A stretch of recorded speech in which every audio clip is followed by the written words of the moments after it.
Creating an estate plan is always important, but it's not always urgent. But sometimes things do get a little bit urgent. And when that happens, we have to deal with a crisis or sometimes even a deathbed estate plan, which we really want to avoid. My name is Michael Pevney. I'm an estate planning lawyer. I create estate plans for California families. You can ask an estate planning question in the comments. And if you live in California and you like to speak with me for free, you can go to ocestateplanlawyer.com or follow the link in the description and the comments. So, as I said, estate planning is always something that is important. Every adult should have a basic estate plan, a power of attorney, a advanced healthcare directive, and some sort of a will or a trust in place. Now, we're all mortal, and we all know that, right? But we always don't acknowledge that by planning for the future in the right way.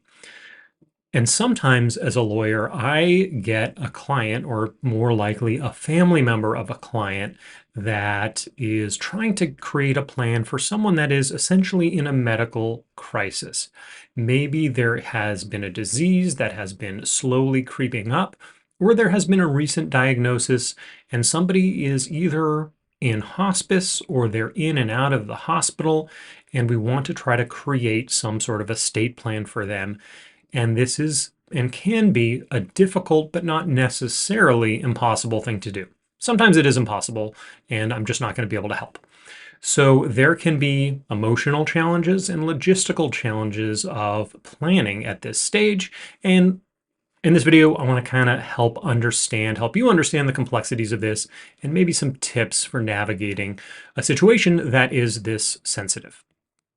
First, there's the emotional component. Everybody has heightened emotions. Oftentimes it's a child that's helping plan for a parent, and maybe a parent has been diagnosed with something. Oftentimes it is cancer, or if it's a long time lung disease or heart condition or something like that, this is what we're dealing with.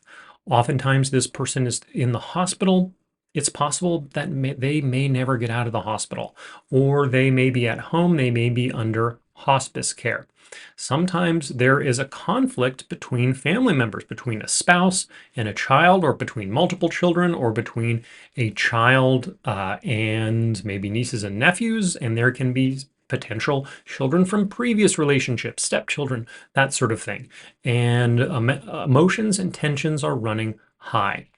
It's also very difficult to talk about a timeline because this is going to end at some point, and there's going to be a point at which we cannot make any further plans.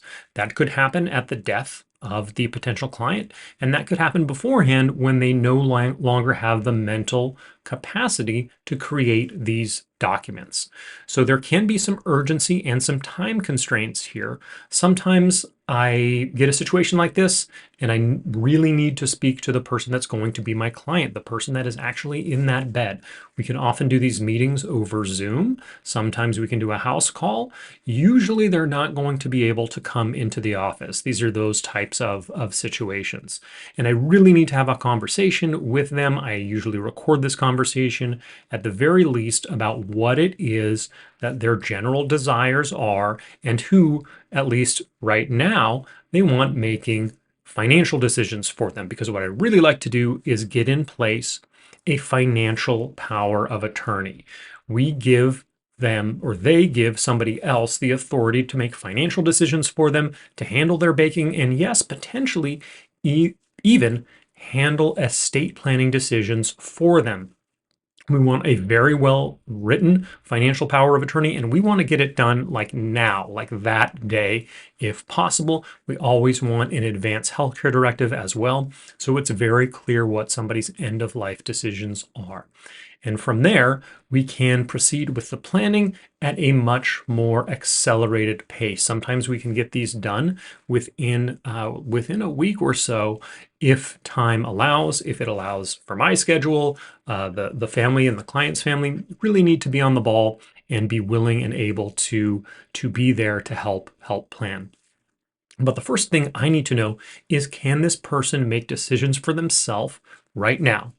And if so, we need a power of attorney in place. If not, and there is no power of attorney already in place laying out who can make financial decisions, estate planning decisions on their behalf, and it's not very, very well written, there's very little that I can do at that point. And also, when this is going to happen, updating these documents, it's very unlikely that they're ever going to be updated in the future. So what I need is someone to hire me, and we need to get them on board and get a lot of information, and usually family members are helping do this, figure out what assets there are, what real estate there is, how liquid some of these assets are, where retirement accounts are there beneficiaries named? So we need to gather a lot of information relatively quickly. That information needs to come to me relatively quickly, sometimes within 24 to 48 hours. I need to then sort of digest all that documentation and get back to my client and the family about exactly where do we want things to go? Are we going to be able to create an actual trust, an actual living trust, and get this trust funded, meaning assets put into that trust beforehand? We also very quickly want those medical directives taken care of. Again, oftentimes same day.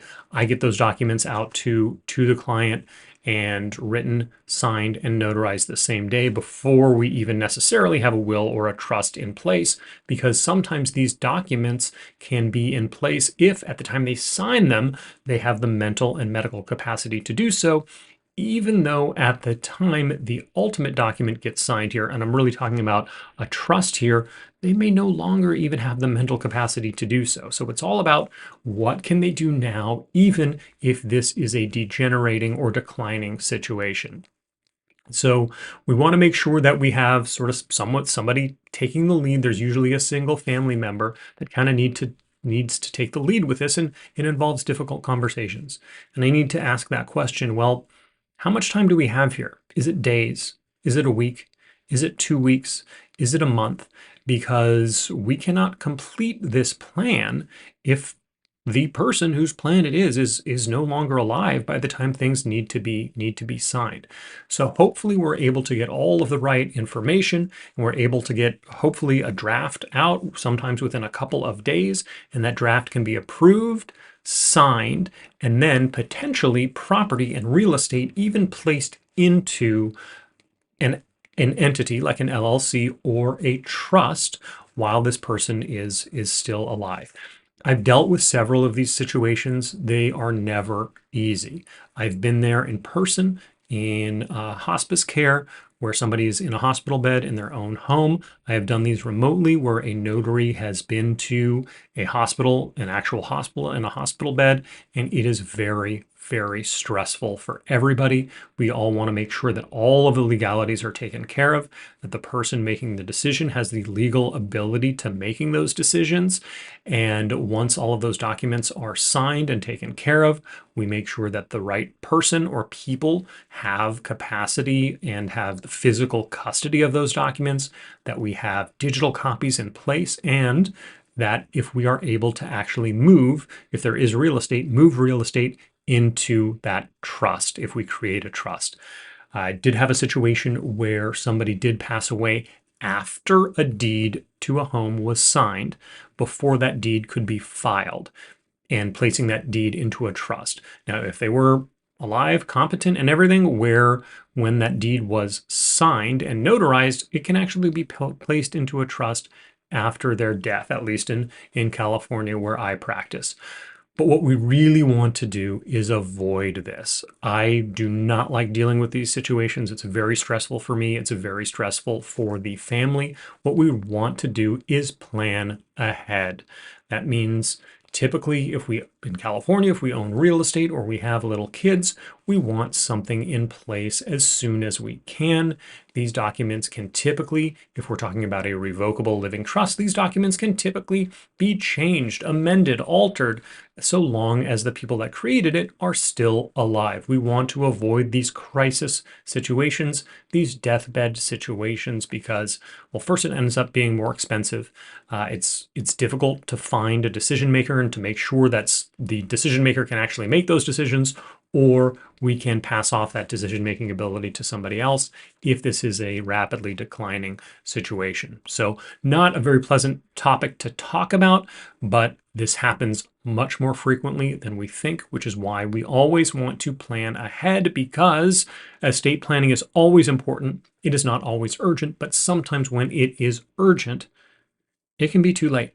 And that happens fairly frequently. So if you have any questions about this or anything else related to estate planning, please drop a comment into the comment section and follow me for more estate planning information. I have many, many hundreds of videos out there talking about things like these, hopefully not as depressing. And if you are in California and it is time to set up that estate plan, you can set up a time to meet with me for free if you're serious about setting up that plan. And my contact info is in my profile or in the comments. Thanks for your time and thanks for your attention.